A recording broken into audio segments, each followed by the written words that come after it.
জিপিএ-5 শিক্ষার্থীদের অনেকেই জানে না জিপিএ মানে কি। বাংলাদেশ সম্পর্কেও তাদের ধারণা কম। মুখস্থবিদ্যা নির্ভর পড়াশোনা এবং শুধুমাত্র ভালো ফলাফলমুখী শিক্ষা ব্যবস্থার কারণে শিক্ষার্থীদের এই অবস্থা বলে মনে করেন শিক্ষাবিদরা। আনোয়ার হোসেনের রিপোর্ট। মাধ্যমিক পরীক্ষার ফল প্রকাশের দিন এমন উচ্ছ্বাসে মেতে ওঠে শিক্ষার্থীরা। ভালো ফলের সর্বোচ্চ মাপকাঠি জিপিএ-5 যারা পায় তাদের আনন্দ সীমা ছাড়ায়। প্রশ্ন উঠেছে বছর বছর পাশের হার আর জিপিএ-5 সংখ্যা বাড়লেও শিক্ষার মান বাড়ছে কিনা। এর জবাব খুঁজতে আমরা কথা বলি এবার এসএসসিতে পাশ করা কয়েকজন শিক্ষার্থীর সঙ্গে, যাদের মধ্যে 6 জন জিপিএ-5 পেয়েছে। তাদেরকে আমরা কিছু প্রশ্ন করি। জিপিএ এটার পূর্ণাঙ্গ রূপ কি? জানি না, এখন মনে পড়ছে না। GPA grading point. এসএসসি এটার পূর্ণাঙ্গ রূপ কি? এখন আমার মনে পড়তেছে না। Junior school certificate, school secondary certificate. আমি জিপিএ-5 পেয়েছি, ইংরেজিতে কি হবে? I am GPA 5. I give a GPA 5. I get GPA 5. I will মোট 13 জনকে প্রশ্নগুলো করা হয়েছিল, কিন্তু কেউই সঠিক জবাব দিতে পারেনি। এসব শিক্ষার্থীর কাছে এরপর করা হয় সাধারণ জ্ঞান এবং বিজ্ঞান বিষয়ে কিছু প্রশ্ন। পাঠ্য বইতে বিভিন্ন সময় পড়লেও খুব কম প্রশ্নেরই সঠিক উত্তর দিতে পারে তারা। শহীদ মিনার কোথায়? সরি জানি না। অপারেশন সার্চলাইট এটা কি? অপারেশন সার্চলাইট জানি না। অপারেশন করার সময় যে লাইটটা জ্বালায় ওইটা তো জানি, কিন্তু তার বেশি কিছু জানি না। 25শে মার্চ কাল রাতে পাকিস্তানি হানাদার বাহিনী যে প্ল্যানিং করে আমাদের দেশে হঠাৎ আক্রমণ করে, ওইটাকে অপারেশন সার্চলাইট বলা হয়। শহীদ বুদ্ধিজীবী দিবস কবে? শহীদ বুদ্ধি দিবস জানি না। 17 আগস্ট। 10 ডিসেম্বর। আন্তর্জাতিক মাতৃভাষা দিবস কবে? জানি না। স্বাধীনতা দিবস কত তারিখে? স্বাধীনতা দিবস 16 ডিসেম্বর। বিজয় দিবস কবে? বিজয় দিবস হচ্ছে 26শে ডিসেম্বর। জাতীয় স্মৃতিসৌধ কোথায়? জাতীয় স্মৃতিসৌধ হচ্ছে পাই না। রণসঙ্গীত কে রচনা করেছে? পারি না। রবীন্দ্রনাথ ঠাকুর। বাংলাদেশের জাতীয় সঙ্গীতের রচয়িতা কে? কাজী নজরুল ইসলাম। মাউন্ট এভারেস্ট কোথায়? ইংল্যান্ড। তুমি সায়েন্সে পড়েছ। পিথাগোরাস কে? একজন ঔপন্যাসিক।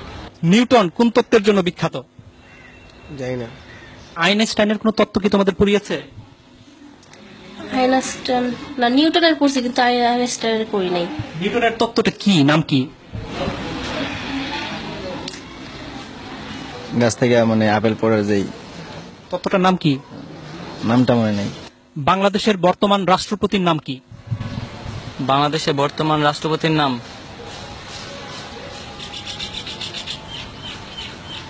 জানি না। রাষ্ট্রপতির নাম হচ্ছে মুক্তিযুদ্ধের সময় বাংলাদেশকে কয়টি সেক্টরে ভাগ করা হয়েছিল? 9টি। নেপালের রাজধানী কোথায়? নেপসুন। কিন্তু কম্পিউটার ব্যবহার করো? ব্যবহার করি মাঝে মাঝে, কি এই ফেসবুকে আর কি থাকি, গান টান শুনি। হার্ডওয়্যার এবং সফটওয়্যার এটার মানে বুঝো? জানি না। তোমরা কি পাঠ্য বইয়ের বাইরে কোনো বই পড়ো? এমনি মানে গল্পের বই পড়ি। কার গল্প? রবীন্দ্রনাথ ঠাকুরের গল্পের বই পড়ি। রবীন্দ্রনাথ ঠাকুরের একটা গল্পের নাম বলো তো। শিক্ষাবিদরা বলছেন জিপিএ-5 পেয়ে ভালো শিক্ষার্থীর তকমা নিলেও জ্ঞান অর্জনের দিক থেকে পিছিয়ে আছে তারা। আমরা দেখি বিশ্ববিদ্যালয়ে ভর্তি পরীক্ষায় জিপিএ-5 তারা পাস পর্যন্ত করতে পারে না। তার মানে যারা জিপিএ-5 পেয়েছে তারা যেটা শেখার কথা সেটা শিখে নাই। তার মানে হচ্ছে কি এই জিপিএ-5টা সত্যিকার জিপিএ-5 না, তাদের হাতে জিপিএ-5টা তুলে দেওয়া হচ্ছে। এখন শিক্ষার গুণগত মানটা যদি বাড়ানো না হয়, তাহলে শুধুমাত্র সংখ্যা দিয়ে আসলে কোনো লাভ হবে না। এদিকে শিক্ষার্থীরাই জানালো কেন তারা এসব প্রশ্নের উত্তর দিতে পারছে না। প্রথম কথা হলো আমি সংবাদ বেশি দেখি না, নিউজ পেপার পড়ি না। পাঠ্য বইয়ে যে সিলেবাসটা দেওয়া আছে ওই সিলেবাসের মধ্যেই সবসময় সীমাবদ্ধ থাকো। ওগুলো সায়েন্সের সাবজেক্টগুলো একটু বাইরে পড়ি, কিন্তু বাংলা সমাজ এগুলো নিয়ে আমার বেশি ঘাটতে আর কি, বেশি ওগুলো পড়ি না। তবে শিক্ষাবিদরা মনে করেন দেশের সাহিত্য ইতিহাস সম্পর্কেও জ্ঞান থাকতে হবে শিক্ষার্থীদের। বিজ্ঞান বাণিজ্য মানবিক বিভাগের মধ্যে তো আলাদা করা যাবে না। এটা এই দেশের যদি নাগরিক হিসাবে তারা বড় হয় তাহলে তো এগুলো জানতে হবে। কোথায় শহীদ মিনার, কেন শহীদ মিনার, কোথায় স্মৃতিস্তম্ভ, কাদের স্মৃতিতে স্তম্ভ, এগুলো তো জানতে হবে। এটা না জেনে কি করে? তারা বলছে তাদের বাংলা সাহিত্যের ব্যাপারে, ইতিহাসের ব্যাপারে আগ্রহ নেই, মানে এটা আসলে তাহলে মানে তার কি পূর্ণাঙ্গ শিক্ষা পাচ্ছে? না, একেবারেই না, একেবারেই না। শিক্ষা সংশ্লিষ্টরা বলছেন শিক্ষার্থীরা মুখস্থ বিদ্যা নির্ভর হয়ে যাওয়ায় তাদের এমন দশা। বছরের প্রথম থেকেই যদি তারা কোচিং মুখী হয়ে তারা শুধুমাত্র চ্যাপ্টারগুলি মানে সামারাইজ করে ছোটভাবে ওইভাবে শেখানো হয় নাম্বারের দিকে তাকিয়ে, তাহলে তার জ্ঞান তো বাড়ছে না, মেধাও বাড়ছে না। আমি বলবো যে মেধার অপচয় হচ্ছে। এর প্রভাব পড়েছে চাকরি ক্ষেত্রেও। চাকরিদাতাদের অভিজ্ঞতা বলছে যেসব শিক্ষার্থী ভালো ফলাফল করেছে তাদের একটি বড় অংশই ইন্টারভিউ বোর্ডে ভালো করছে না। ট্রাফিক জ্যাম নিয়ে কিছু একটা লিখতে বললাম, বা এখন হয়তো ওয়ার্ল্ডে কোনো একটা ইভেন্টস হচ্ছে, সে কোনো একটা খেলা টুর্নামেন্ট চলছে, বলে যে এটার উপরে লেখেন, যা মনে হয় আপনি বাংলায় লেখেন, ইংলিশে লেখেন। উদ্দেশ্যটা থাকে হচ্ছে তার সেন্টেন্স মেকিংটা দেখা, থিঙ্কিং প্রসেসটা কি এটা যাচ করা, অ্যাটিটিউডটা দেখা। ফলাফলটা ভালো আসে না। জেনারেল নলেজটা ডেটোরিয়েট করেছে এবং কমিউনিকেশন স্কিলে ডেটোরিয়েট করেছে, বোথ রাইটিং স্কিল এবং ভার্বাল স্কিলটাতে।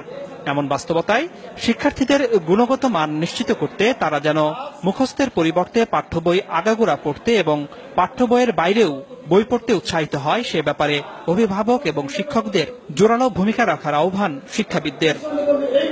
আনোয়ার হোসেন, মাছরাঙা সংবাদ, ঢাকা।